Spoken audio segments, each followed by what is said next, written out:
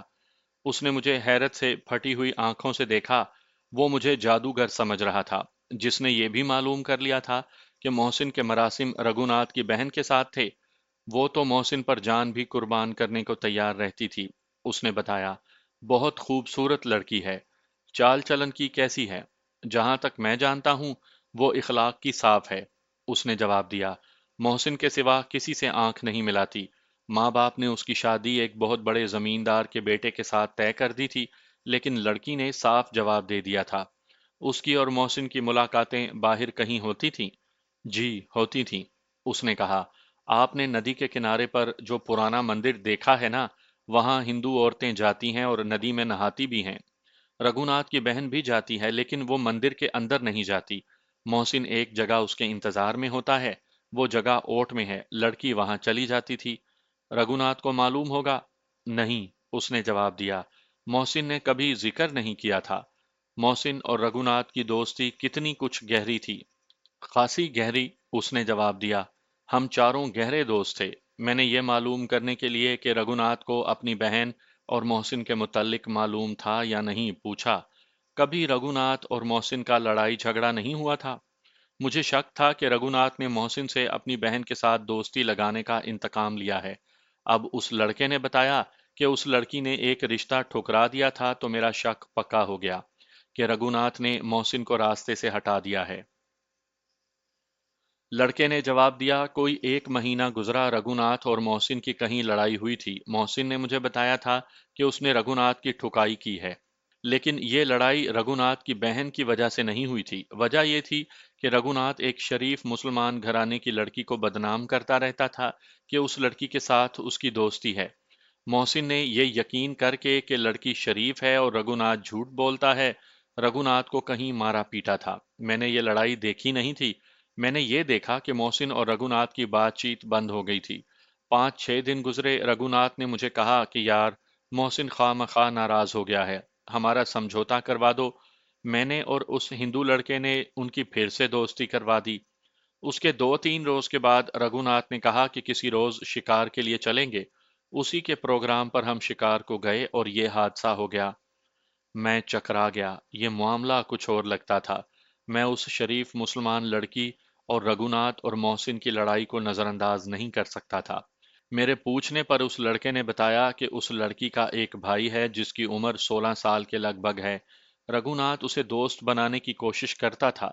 اس لڑکے نے ہی محسن سے کہا تھا کہ رگھوناتھ اسے اور اس کی بہن کو پریشان اور بدنام کرتا ہے۔ یہ مسلمان لڑکی پردہ نہیں کرتی تھی۔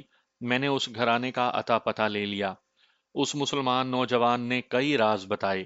محسن نے مرنے سے پہلے کہا تھا کہ زندہ رہا تو انتقام لوں گا۔ رگھوناتھ اور محسن کی لڑائی بھی نیا اور کارآمد انکشاف تھا۔ میں نے اس لڑکے کو ایک کانسٹیبل کے ساتھ یہ کہہ کر بھیج دیا کہ کچھ کھانے کو ہے تو اسے کھلاؤ اور اسے اپنے کمرے میں آرام اور عزت سے سلا دو، اور ہندو لڑکے کو میرے پاس بھیج دو۔ یہ ہندو نوجوان میرے سامنے آیا تو اس کی حالت مسلمان سے کہیں زیادہ خراب تھی۔ رات کا پچھلا پہر تھا، وہ برآمدے میں دیوار کے سہارے بھوکا بیٹھا رہا تھا۔ بھوک کے بجائے اس پر دہشت غالب تھی۔ اندر آتے ہی اس نے رونا شروع کر دیا اور قسمیں کھانے لگا کہ اس کا کوئی قصور نہیں۔ میں نے اسے اور زیادہ ڈرایا اور کہا کہ اگر اس نے جھوٹ بولا تو میں اسے پھانسی کے تختے پر کھڑا کر دوں گا۔ پھر اسے بتایا کہ پھانسی کس طرح دی جاتی ہے اور پھانسی پانے والے کی کیا حالت ہوتی ہے۔ یہ تشریح سن کر اس نے منہ کھول کر زور زور سے رونا شروع کر دیا۔ میں نے اسے چپ کروانے کی کوشش نہیں کی، وہ خود ہی چپ ہوا اور بولا، میں سچی باتیں بتاؤں گا۔ اس کے ساتھ سوال جواب کر کے میں نے جو حاصل کیا وہ یہ تھا کہ موقع واردات پر جب مسلمان لڑکا رہٹ کی طرف چلا گیا تو رگھوناتھ نے اس ہندو لڑکے کو کچھ دور ایک جگہ بتا کر کہا، وہاں درختوں کی خشک ٹہنیاں پڑی ہیں، وہ اٹھا لاؤ۔ جو پرندے مارے ہیں وہ یہیں روسٹ کر کے کھا لیں گے۔ یہ لڑکا ادھر چلا گیا، اسے بندوق کا دھماکہ سنائی دیا، اسے چیخ نہیں سنائی دی، اسے رگھوناتھ کی آواز سنائی دی۔ یہ لڑکا فصل کی اوٹ میں ہو گیا تھا۔ اس نے رگھوناتھ کی جو آواز سنی وہ کچھ اس طرح تھی کہ وہ مسلمان دوست کو بلا رہا تھا اور کہہ رہا تھا کہ محسن کو گولی لگ گئی ہے۔ یہ ہندو واپس آ گیا اور وہاں پہنچا۔ محسن کو تڑپتا دیکھ کر اس کی بھی وہی حالت ہوئی جو مسلمان لڑکے کی ہوئی تھی۔ خون نے اس کے اوسان خطا کر دیے۔ مسلمان لڑکے کو رگھوناتھ نے محسن کے لیے پانی لانے کو بھیج دیا۔ ہندو لڑکے سے بھی رگھوناتھ نے کہا کہ سب کو یہی بتانا کہ اسے غلطی سے گولی لگ گئی ہے۔ اس لڑکے نے رگھوناتھ سے کہا کہ اسے اس گاؤں میں اٹھا لے چلتے ہیں ورنہ یہ مر جائے گا۔ رگھوناتھ نے جواب دیا، مر جانے دو، سالہ مسلمان ہے، کوئی فرق نہیں پڑے گا۔ اس نے بتایا کہ محسن نے کہا تھا کہ تو نے ہندوؤں کی طرح دوستی کا دھوکہ دے کر پیچھے سے وار کیا ہے، میں زندہ رہا تو بدلہ لوں گا۔ اس وقت مسلمان لڑکا آ چکا تھا اور اس کے فوراً بعد محسن بے ہوش ہو گیا۔ رگھوناتھ نے اس ہندو سے کہا کہ اس گاؤں میں جاؤ اور چارپائی کا بندوبست کرو، وہاں کہنا کہ ہمارے ایک دوست کو غلطی سے گولی لگ گئی ہے۔ لڑکا گاؤں کو دوڑا گیا جو وہاں سے کوئی زیادہ دور نہیں تھا۔ وہاں سے 4 آدمی چارپائی اٹھائے آ گئے۔ محسن اس وقت تک مر چکا تھا۔ اسے جب اٹھا کر چارپائی پر ڈالنے لگے تو وہ زندہ تھا۔ میں نے اس لڑکے سے کہا، میرا انداز سوال والا نہیں تھا، میں نے نہیں دیکھا۔ اس نے کہا، ایک دیہاتی نے بڑی زور سے کہا تھا کہ ابھی زندہ ہے۔ 2 دیہاتیوں اور 2 لڑکوں نے چارپائی اٹھائی اور شہر کو چل پڑے۔ 2 دیہاتی گاؤں کو واپس چلے گئے۔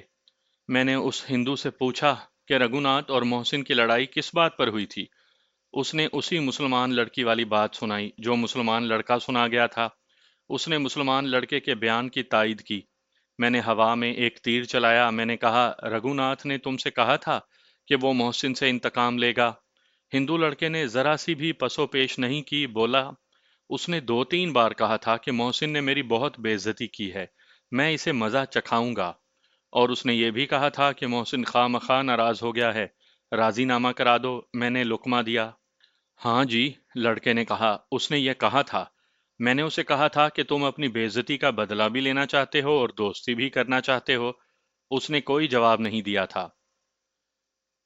رگھوناتھ کی بہن کیسی ہے؟ میں نے پوچھا۔ محسن کے ساتھ اس کا میل ملاپ ہوگا؟ نہیں جی، اس ہندو نے عجیب سے لہجے میں کہا۔ ہندو لڑکی کا میل ملاپ کسی مسلمان لڑکے کے ساتھ کیسے ہو سکتا ہے؟ وہ تو اپنے جیسوں کو بھی پلے نہیں باندھتی، بڑی زبردست لڑکی ہے۔ اس سے مجھ پر یہ واضح ہو گیا کہ رگھوناتھ کی بہن اور محسن کی دوستی کا نہ رگھوناتھ کو علم تھا اور نہ اس ہندو کو، اور رگھوناتھ نے محسن سے اپنی بے عزتی اور ٹھکائی کا انتقام لیا ہے۔ محسن نے مرنے سے پہلے کہا تھا کہ تم نے ہندوؤں کی طرح دوستی کا دھوکہ دے کر پیچھے سے وار کیا ہے۔ صاف ظاہر تھا کہ رگھوناتھ نے انتقام لینے کے لیے محسن کو راضی کیا تھا۔ اسے شکار کے بہانے لے گیا۔ مسلمان لڑکا رہٹ پر پانی پینے چلا گیا تو رگھوناتھ نے ہندو ساتھی کو خشک ٹہنیاں اٹھا لانے کو بھیج دیا۔ وہ محسن کے ساتھ اکیلا رہ گیا۔ اب مجھے یہ معلوم کرنا تھا کہ رگھوناتھ نے محسن کو اتنی دور کس طرح بھیجا جہاں سے اس نے اسے گولی ماری۔ ہو سکتا ہے وہ خود رہٹ گیا ہو۔ جو ہی محسن نے پیٹھ پھیری، رگھوناتھ نے گولی چلا دی۔ مجھے یہ بھی معلوم کرنا تھا کہ رگھوناتھ نے اپنی ٹھکائی کا انتقام لیا ہے یا اسے معلوم تھا کہ اس کی بہن کی دوستی محسن کے ساتھ ہے۔ میں یہ معلومات رگھوناتھ سے حاصل نہیں کرنا چاہتا تھا۔ مجھے ایسی توقع بھی نہیں تھی کہ وہ خود اپنے راز دے دے گا۔ میں اسے الٹا لٹکا کر اس کا سینہ رازوں سے خالی کر سکتا تھا، لیکن اس طریقے سے لیے ہوئے اقبالی بیان عدالت میں جا کر بے جان ہو جاتے ہیں۔ مجھے یہ باتیں گواہوں سے کہلوانی تھیں۔ اس ہندو لڑکے سے میں نے معلومات کا آخری قطرہ بھی نچوڑ لیا۔ وہ نوجوان تھا، نیند نے اسے ادھموا کر دیا تھا، اس میں غلط بیانی کی ہمت نہیں رہی تھی۔ میں نے اسے کانسٹیبلوں کے کمرے میں سونے کے لیے بھیج دیا۔ میری اپنی حالت بگڑ رہی تھی، سحر طلوع ہو رہی تھی۔ میں نے ہیڈ کانسٹیبل کو اس مسلمان لڑکی کے گھر کا پتہ بتایا جسے رگھوناتھ پریشان کرتا تھا۔ ہیڈ کانسٹیبل سے کہا کہ اس لڑکی کے چھوٹے بھائی کو ایسے طریقے سے ساتھ لے کر آئے کہ وہ گھبرائے یا ڈرے نہیں۔ اسے کہنا کہ رگھوناتھ اور محسن کی جو لڑائی ہوئی تھی اس کے متعلق معلوم کرنا ہے۔ ہیڈ کانسٹیبل کو معلوم تھا کہ کون سے فرد کو کس طرح تھانے لایا جاتا ہے۔ میں ذرا آرام کے لیے چلا گیا۔ 10 بجنے کے بعد کا وقت تھا جب میں تھانے میں آیا۔ اے ایس آئی سے کہا کہ وہ ملزم کے ریمانڈ کا انتظام کرے۔ مسلمان لڑکی کا بھائی آ چکا تھا۔ میں نے اسے اپنے دفتر میں بلا لیا تو وہ اپنے خوف کو چھپا نہ سکا۔ وہ خوبصورت لڑکا تھا، رنگ سفیدی مائل گندمی تھا، عمر 16 سال سے کم ہی ہوگی۔ میں نے سب سے پہلے اس کے دل اور ذہن سے خوف کو دور کیا اور اسے یہ تاثر دیا کہ میں مسلمان کی حیثیت سے اس کی بہن کی بے عزتی کا انتقام لوں گا۔ ایسی بہت سی باتیں کی تو لڑکے کے چہرے کا اصل رنگ واپس آیا۔ میرے پوچھنے پر اس نے جو بیان دیا وہ مختصراً اس طرح تھا کہ رگھوناتھ اور اس کے لڑکے کے مکان بہت قریب تھے۔ لڑکے کی بہن اپنی چھت پر جایا کرتی تھی، رگھوناتھ نے بھی اپنی چھت پر چڑھنا شروع کر دیا۔ ایک روز بہن نے اپنے اس بھائی کو بتایا کہ وہ اوپر جاتی ہے تو رگھوناتھ اسے اشارے کرتا ہے اور نوٹ دکھاتا ہے۔ رگھوناتھ کو اپنے باپ کی دولت مندی پر ناز تھا، اسے غالباً یہ توقع تھی کہ مسلمانوں کو روپیہ پیسے سے خریدا جا سکتا ہے۔ اس نے اپنے مسلمان دوست کو بھی جھوٹا بیان دینے کے لیے 100 روپیہ پیش کیا تھا۔ اس لڑکی کی عزت کی حفاظت کرنے والا اس کا باپ تھا، اور یہ بھائی جو اس سے چھوٹا تھا، اس کے بعد دو بھائی بہت چھوٹے تھے۔ یہ بھی ایک وجہ تھی کہ رگھوناتھ شیر ہو گیا تھا۔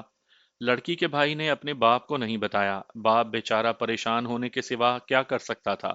یہ درمیانے درجے کا گھرانہ تھا۔ ایک روز اس لڑکے نے باہر کہیں رگھوناتھ سے کہا کہ ایسی حرکتیں نہ کیا کرے، ادھر ادھر دیکھنے والے بدنام کرتے ہیں۔ رگھوناتھ نے برا منانے یا کچھ اور کہنے کے بجائے اس لڑکے کو دوست بنانے کی کوشش شروع کر دی۔ لڑکے نے دوستی قبول نہیں کی، لیکن رگھوناتھ کے اتنے اچھے سلوک سے وہ متاثر ضرور ہوا۔ کچھ دن کے بعد لڑکے کو اس کی بہن نے ایک ریشمی رومال دیا اور بتایا کہ وہ چھت پر گئی تو رگھوناتھ نے رومال کے ساتھ پتھر باندھ کر اس کی طرف پھینکا ہے۔ لڑکا رومال لے کر رگھوناتھ کے پاس گیا اور رومال پھاڑ کر اس پر پھینک دیا۔ رگھوناتھ نے اسے اپنا چھوٹا بھائی کہا اور اسے پھانسنے کے کچھ دلکش طریقے اختیار کیے۔ پھر ایک روز رگھوناتھ نے لڑکی کی طرف رنگ پھینکے جو کانوں میں ڈالے جاتے ہیں۔ لڑکی نے یہ بھی اپنے بھائی کو دے دیے اور وہ رو پڑی۔ لڑکے نے یہ بھی رگھوناتھ کو دے دیے۔ لڑکے نے اسے دھمکی بھی دی۔ ایک روز لڑکے کو کسی نے بتایا کہ رگھوناتھ اس کی بہن کو بدنام کرتا پھر رہا ہے۔ لڑکا چونکہ چھوٹا اور اکیلا تھا اور رگھوناتھ بڑا اور اس کی نسبت طاقتور تھا، اس لیے وہ اس ہندو سے ہاتھا پائی نہیں کر سکتا تھا۔ ایک روز لڑکی اور لڑکے کے باپ کے کان میں کچھ باتیں پڑیں۔ وہ ان کی ماں سے کہہ رہا تھا کہ میرا ایک جوان بیٹا ہوتا تو اس ہندو کو میں زندہ نہ چھوڑتا۔ ماں بھی پریشان ہو گئی۔ لڑکا سن رہا تھا۔ اس نے ماں اور باپ سے کہا کہ یہ ساری باتیں جھوٹی ہیں اور وہ اتنے پریشان نہ ہوں۔ اس نے کہا، میں بھی تو جوان ہوں، میں انتقام لے سکتا ہوں۔ اس کے بیان سے ظاہر ہوتا تھا کہ وہ انتقام لینے کے لیے تیار ہو گیا تھا۔ اس نے بتایا کہ دوسرے ہی دن اسے محسن ملا۔ اس نے بڑے غور سے لڑکے کو الگ لے جا کر کہا، تمہیں اور تمہاری بہن کو اس ہندو سے بہتر کوئی آدمی نہیں ملا تھا، ساری قوم کی تم بے عزتی کروا رہے ہو۔ لڑکا رو پڑا۔ محسن کے غصے میں ہمدردی تھی۔ لڑکے نے اسے ساری بات سنا دی، ریشمی رومال اور سونے کے رنگوں کے متعلق بھی بتایا، اور اس نے یہ بھی کہا کہ میں اکیلا ہوں اور چھوٹا ہوں، پھر بھی رگھوناتھ کو ختم کر دوں گا، یا اس کا ایک بازو یا ٹانگ توڑ کر ہمیشہ کے لیے اپاہج بنا دوں گا۔ محسن نے اسے یہ کہا کہ یہ کام میرا ہے، تمہارا نہیں۔ میں صرف یہ دیکھنا چاہتا تھا کہ رگھوناتھ جو بکواس کرتا پھر رہا ہے وہ کہیں سچ تو نہیں۔ اب یہ مجھ پر چھوڑ دو۔ لڑکا اس قدر غصے میں تھا کہ اس نے محسن سے کہا، بھائی جان، اگر خون خرابہ کرنا ہے تو میں بھی ساتھ رہوں گا، ورنہ مجھے چین نہیں آئے گا۔ محسن لڑکے کے باپ سے ملا اور اسے یہ کہہ کر تسلی دی کہ ہم مر نہیں گئے، یہ ہندو آپ کے پاؤں میں سر رکھے گا۔ محسن اور رگھوناتھ دوست تھے۔ محسن نے لڑکی کے بھائی کو بتایا کہ اس نے رگھوناتھ سے کہا ہے کہ مچھلی کے شکار کو چلتے ہیں اور وہ کل ندی پر جا رہے ہیں، وہ بھی آ جائے۔ اس نے لڑکے کو جگہ بتا دی۔ دوسرے دن لڑکا اس جگہ پہنچ گیا۔ رگھوناتھ اور محسن بھی آ گئے۔ دونوں نے کپڑے اتارے اور ندی میں اترنے لگے۔ وہ ایک دو ڈبکیاں لگا کر مچھلی پکڑنے والی کنڈیاں پھینکنا چاہتے تھے۔ ندی میں اترنے سے پہلے ہی محسن نے چاقو نکال لیا اور رگھوناتھ سے کہا، آج کے بعد اگر تم نے اس لڑکے کے ساتھ بات کی اور اس کی بہن کے متعلق کسی سے باہر بات کی تو اسی رات قتل ہو جاؤ گے۔ میں تمہیں ابھی قتل کر سکتا ہوں، لیکن دوستی کا لحاظ کرتا ہوں۔ رگھوناتھ بھی اپنے آپ کو کچھ سمجھتا تھا۔ ارے جا، تیرا میں خون پی جاؤں، اس نے کہا۔ محسن کے ہاتھ میں کھلا ہوا چاقو تھا، وہ شاید استعمال نہیں کرنا چاہتا تھا۔ اس نے رگھوناتھ کا بازو پکڑ کر مروڑا اور دونوں گتھم گتھا ہو گئے۔ لڑکی کے بھائی نے پیچھے سے رگھوناتھ کی دونوں ٹانگیں پکڑ کر پیچھے کو اٹھا دیں۔ اوپر سے ہندو محسن پر گر پڑا۔ اس وقت محسن کے چاقو کی نوک رگھوناتھ کے سینے پر لگی، وہ گرا۔ محسن نے گھٹنے اس کے سینے پر رکھ کر چاقو اس کی شہ رگ پر رکھ دیا اور کہا، تمہیں ذبح کر کے ندی میں پھینک دوں گا۔ ہندو نے ہتھیار ڈال دیے اور منتیں کرنے لگا۔ محسن نے اسے خوب پیٹا اور اس کے اوپر سے اٹھ کر کہا، اس لڑکے کے پاؤں میں ناک رگڑو۔ رگھوناتھ نے لڑکے کے پاؤں میں ناک زمین پر رگڑی۔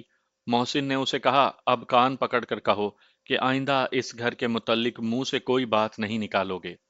اس نے کان پکڑ کر یہ بھی کہہ دیا۔ اس وقت دیکھا کہ رگھوناتھ کے سینے سے خون پھوٹ رہا تھا۔ اس نے ہاتھ سے پہنچا تو وہ ٹیڑھی سی خراش تھی جو چاقو کی نوک سے آئی تھی۔ اس کے بعد رگھوناتھ نے کوئی بےہودہ بات منہ سے نہ نکالی اور اپنی چھت پر بھی نہیں چڑھا۔ پھر یہ اطلاع ملی کہ محسن رگھوناتھ کی گولی سے مارا گیا ہے۔ معاملہ بالکل صاف تھا، رگھوناتھ کی بہت بے عزتی ہوئی تھی۔ اس نے محسن کو پھر سے دوست بنا کر انتقام لیا تھا۔ مجھے رگھوناتھ کی بہن کی کوئی ضرورت نہیں تھی، لیکن میرے جذبات ایسے بھڑکے کہ میں نے اس مسلمان لڑکی کی بے عزتی کا انتقام لینے کے لیے رگھوناتھ کی بہن کو تھانے بلانے کا ارادہ کر لیا۔ میں ان کافروں کو پوری طرح ذلیل کرنا چاہتا تھا۔ اسے بلایا تو اس کا باپ بھی ساتھ ہی آ گیا۔ ان کے ساتھ شہر کے سرکردہ ہندو بھی تھے۔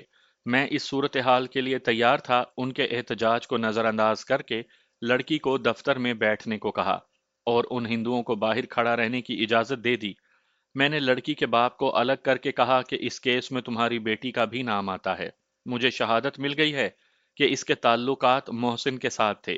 اگر آپ مجھے پریشان کریں گے تو سارے شہر کو پتہ چل جائے گا کہ تمہاری بیٹی کا چال چلن ٹھیک نہیں۔ وہ چپ ہو گیا۔ جوان بیٹی باپ کی بہت بڑی کمزوری ہوتی ہے۔ میں دفتر میں جا کر لڑکی کے سامنے بیٹھ گیا۔ وہ غیر معمولی طور پر خوبصورت تھی۔ اس نے باتیں کی تو میں نے دیکھا کہ اس کی زبان میں بھی اثر ہے۔ میں نے اسے کوئی چکر نہ دیا، سیدھا کہا، کیا تمہارے اور محسن کے تعلقات کا علم تمہارے بھائی کو بھی تھا؟ وہ بجھ گئی۔ دبی سی زبان میں اس نے محسن سے لا تعلقی کا اظہار کیا۔ میں نے اسے کہا، جھوٹ سے تمہیں کچھ حاصل نہیں ہوگا۔ تمہارا بھائی حوالات میں بند ہے، وہ عمر قید کے لیے جیل جا رہا ہے۔ اس کے آنسو نکل آئے۔ میں نے پوچھا، یہ آنسو کس کے لیے ہیں، بھائی کے لیے یا محسن کے لیے؟ دونوں کے لیے، اس نے جواب دیا۔ کیا تم محسن کے لیے مذہب بھی چھوڑنے کو تیار تھیں؟ ہاں، اس نے دھیمی سی آواز میں جواب دیا اور پوچھا، محسن کو اتفاقیہ گولی لگی ہے یا میرے بھائی نے اسے جان بوجھ کر ماری ہے؟ میں یہی معلوم کرنے کی کوشش کر رہا ہوں۔ میں ابھی اسے بتانا مناسب نہیں سمجھتا تھا۔ تمہارے بھائی کو معلوم تھا کہ تم محسن سے ملتی ہو؟ نہیں، اس نے جواب دیا۔ اس نے میرے ساتھ کبھی اس سلسلے میں بات نہیں کی تھی۔ یہ ہو سکتا ہے کہ اسے کسی سے پتہ چل گیا ہو اور اس نے محسن کو مار ڈالا ہو۔ اگر تمہیں یہ بتایا جائے کہ محسن کو تمہارے بھائی نے دانستہ گولی ماری ہے تو تم اپنے بھائی کو بچانے کی کوشش کرو گی؟ میں اس بدکار کو اپنے ہاتھوں پھانسی دوں گی، اس نے جواب دیا۔ اس کے ساتھ جو طویل بات چیت ہوئی، اس سے مجھے یہی حاصل ہوا کہ وہ محسن کو دیوانگی کی حد تک چاہتی تھی، اپنے بھائی کو پسند نہیں کرتی تھی۔ اس نے رشتے سے انکار کیا تھا تو بھائی نے اسے مارا پیٹا تھا۔ اس نے یہ بھی کہا کہ اس کا بھائی آوارہ اور بدکار ہے، شریف لڑکیوں کے پیچھے پڑا رہتا اور انہیں بدنام کرتا ہے۔ آخر میں اس نے یہاں تک کہہ دیا، اگر میرے بھائی نے محسن کو قتل کیا ہے تو مجھے بتانا، جو بیان پڑھاؤ گے عدالت میں وہی بیان دے دوں گی۔ محسن نہیں رہا تو اس کو بھی میرے سامنے زندہ نہ رہنے دو۔ میں نے اسے رخصت کر دیا۔ رگھوناتھ کو ابھی نہیں چھیڑا تھا۔ اے ایس آئی نے اس کا 7 روز کا ریمانڈ لے لیا تھا۔ میں وقت گزارتا رہا، شام کو گھر چلا گیا۔ آدھی رات سے کچھ دیر کے بعد میں تھانے میں آیا اور اسے تفتیش کے مخصوص کمرے میں لے گیا۔ اس کا دم خم ختم ہو چکا تھا۔ تھانے اور حوالات کی دہشت عادی مجرموں کو ہی راس آتی ہے۔ جو وہاں پہلی بار جائے اسے خدا یاد نہیں آتا بلکہ خدا بھول جاتا ہے۔ وہ تھانے دار کو ہی خدا اور کانسٹیبلوں کو فرشتے سمجھنے لگتا ہے۔ رگھوناتھ تو ماں باپ کا شہزادہ بیٹا تھا۔ اسے جو کھانا دیا گیا تھا وہ اس نے نہیں کھایا تھا۔ حوالات میں اس وقت 3 چرسی اور بھنگی بند تھے۔ یہ شہزادہ ان کے ساتھ بند رہا تھا۔ تفتیش کے کمرے میں جا کر میں نے اسے کہا کہ بیٹھ جاؤ تو وہ یوں بیٹھا جیسے گر پڑا ہو۔ قمیض اتار دو، میں نے کہا۔ اس نے ڈرتے ڈرتے قمیض اتار دی۔ اس کے سینے پر ٹیڑھی خراش کا نشان موجود تھا۔ 1 ہی مہینہ پہلے محسن کے چاقو سے اسے خراش آئی تھی۔ یہ خراش کیسے آئی تھی؟ میں نے پوچھا۔ اس کا منہ کھل گیا، بات نہ نکلی۔ میں نے اپنا سوال دہرایا تو اس نے منہ بند کر لیا۔ خاموشی اس کا جرم ثابت کر رہی تھی۔ تم نے اس خراش کا انتقام گولی سے لیا؟ میں نے کہا۔ پکے راجپوت ہو۔ میں نے انتقام نہیں لیا، اس نے التجا کے لہجے میں کہا۔ میں نے اسے دیکھا نہیں تھا۔ وہ اگر زندہ رہتا تو تم سے انتقام لیتا، میں نے کہا۔ اس نے مرنے سے پہلے کہا تھا نا۔ وہ خاموشی سے مجھے دیکھتا رہا۔ میں نے کہا، وہاں کوئی فاختہ نہیں تھی۔ وہ پھر بھی خاموش رہا۔ مجھے اچانک غصہ آ گیا۔ میں نے اس کے سر کے بال مٹھی میں لے کر اس قدر زور سے مروڑے کہ اس کی چیخیں نکل گئیں۔ تم نے ایک شریف لڑکی کی طرف رومال اور رنگ پھینکے اور اسے بدنام کیا، میں نے کہا۔ محسن تمہیں قتل کر سکتا تھا، تم نے اسے دھوکے میں قتل کیا۔ میں نے یہ جتنی باتیں کہی تھیں ان کا وہ اعتراف کر بھی لیتا تو عدالت میں اسے کوئی نقصان نہ ہوتا، نہ مجھے کوئی فائدہ ملتا۔ لیکن تھانے میں ملزم کو صرف ایک ایسی بات کہہ دو جس کے متعلق اسے امید ہو کہ کسی کو معلوم نہیں، تو وہ ہتھیار ڈال دیتا ہے۔ اسے تو میں نے بہت سی باتیں کہہ دی تھی جنہیں وہ راز سمجھتا تھا۔ کہو تو تمہارے جرم کی پوری کہانی سنا دوں، میں نے کہا، لیکن مجھ سے سنو گے تو سیدھا پھانسی کے تختے پر جاؤ گے۔ اگر خود سنا دو گے تو بچا لوں گا۔ کچھ اور چکنی چپڑی، کچھ دھمکی آمیز باتیں کہہ کر میں نے اسے اس کے جرم کی تفصیل بھی سنا دی تاکہ اسے شک نہ رہے۔ اس نے مجھ سے پوچھا، اگر وہ اقبال جرم کر لے تو میں اسے کیا فائدہ دوں گا؟ عدالت میں لے جا کر صاف بچا لوں گا۔ میں نے وہی جھوٹ بولا جو میں ہر تفتیش میں بولا کرتا تھا۔ میں نے اسے کہا، میں اپنی ڈیوٹی پوری کر رہا ہوں، کیس عدالت میں بھیج کر اپنی جان چھڑا لوں گا اور ایسا انتظام کروں گا کہ تم بھی باہر آ جاؤ گے۔ مجھے کیا، دو اور آدمیوں کو قتل کر دو۔ بہرحال یہ پولیس کے جال ہوتے ہیں جو ملزم کی قسم کے مطابق استعمال کیے جاتے ہیں۔ یہ قسم جیسی تھی میں نے ویسا جال پھینکا اور اس نے سب کچھ بتا دیا۔ اس نے ان بیانات کی تصدیق کی جو میں دیہاتیوں اور دونوں لڑکوں سے لے چکا تھا۔ اس نے اعتراف کیا کہ وہ اس مسلمان لڑکی کے پیچھے پڑا رہا ہے۔ اس نے رومال اور رنگ پھینکے تھے اور اس نے لڑکی کو بلا وجہ بدنام کیا تھا۔ لڑکی نے اس کی طرف کبھی دیکھا بھی نہیں تھا۔ اس نے اعتراف کیا کہ محسن نے اسے مارا پیٹا اور اس کی شہ رگ پر چاقو رکھ دیا تھا۔ اس نے لڑکے کے پاؤں میں ناک رگڑنے اور کان پکڑنے کا بھی اعتراف کیا اور کہا کہ اس نے اسی وقت انتقام کا ارادہ کر لیا تھا۔ وہ دھوکے سے وار کرنا چاہتا تھا، اسے محسن دھوکے میں مچھلی کے شکار کے لیے لے گیا۔ رگھوناتھ نے بھی شکار کا دھوکہ دینے کا ارادہ کیا۔ اس نے لڑکوں کے بیان کے مطابق بتایا کہ ان کی مدد سے اس نے محسن کے ساتھ پھر دوستی کر لی، اس سے معافی مانگی اور ایک روز اس کے کہنے سے چاروں شکار کو گئے۔ تھوڑے سے پرندے مارے، پھر موقع واردات پر اس نے دیکھا کہ مسلمان لڑکا پانی پینے چلا گیا ہے تو اس نے ہندو لڑکے کو خشک ٹہنیاں لانے کے بہانے دور بھیج دیا۔ وہاں کوئی خشک ٹہنی نہیں تھی۔ وہ بھی چلا گیا تو رگھوناتھ نے ایک درخت کی طرف اشارہ کر کے محسن سے کہا کہ اس کے نیچے جا کر دیکھو کہ کبوتر یا فاختہ کا جوڑا آ کر بیٹھا ہے۔ محسن ادھر چلا گیا، کچھ دور گیا تو پیچھے سے رگھوناتھ نے اس پر فائر کر دیا۔ انسان کو مارنے کے لیے بڑا مضبوط دل گردہ چاہیے۔ فائر کرتے رگھوناتھ کے ہاتھ کانپ گئے، اس لیے چھرے دائیں پہلو میں جا لگے۔ اس نے نشانہ سر کا لیا تھا۔ وہ گرا تو رگھوناتھ نے شور مچا دیا اور دونوں لڑکوں کو بتایا کہ اسے غلطی سے گولی لگ گئی ہے۔ وہ اسی مقصد کے لیے یعنی گواہی کے لیے ان دونوں لڑکوں کو ساتھ لے کر گیا تھا۔ اس نے بیان دیا کہ محسن مرتا نہیں تھا، وہ محسن کو گاؤں تک لے جا سکتا تھا لیکن لے کر نہیں گیا۔ مسلمان دوست کو اس نے پانی لانے کے لیے بھیج دیا اور ہندو سے کہا کہ سالہ مسلمان ہے، مرنے دو۔ پھر محسن بے ہوش ہو گیا، تب اس نے ہندو سے کہا کہ گاؤں میں جاؤ اور چار پائی لاؤ۔ چار پائی آنے تک وہ زندہ تھا، پھر مر گیا۔ اس قتل سے تمہیں ایک فائدہ ہوا ہے، میں نے کہا، اب تمہاری بہن اپنا مذہب چھوڑ کر مسلمان نہیں ہوگی۔ اس نے حیران سا ہو کر مجھے دیکھا، لیکن میں نے اسے اور کچھ نہ بتایا۔ اقبال جرم مجسٹریٹ قلم بند کیا کرتا ہے۔ اس کے لیے قانون میں ضابطۂ فوجداری کی دفعہ 164 ہے۔ ملزم کو مجسٹریٹ کے حوالے کر دیا جاتا ہے۔ مجسٹریٹ اسے اپنے کمرے میں بٹھا کر کہتا ہے کہ وہ اس فیصلے میں آزاد ہے کہ اقبال جرم کرے یا نہ کرے۔ اگر نہ کرے تو بتا دے۔ اس صورت میں ملزم کو پولیس کے حوالے نہیں کیا جاتا بلکہ جیل کی حوالات میں بھیج دیا جاتا ہے۔ اس کے بعد مقدمہ عدالت میں جاتا ہے اور یہ فرض پولیس کا ہے کہ اقبال جرم کے بغیر جرم ثابت کرے۔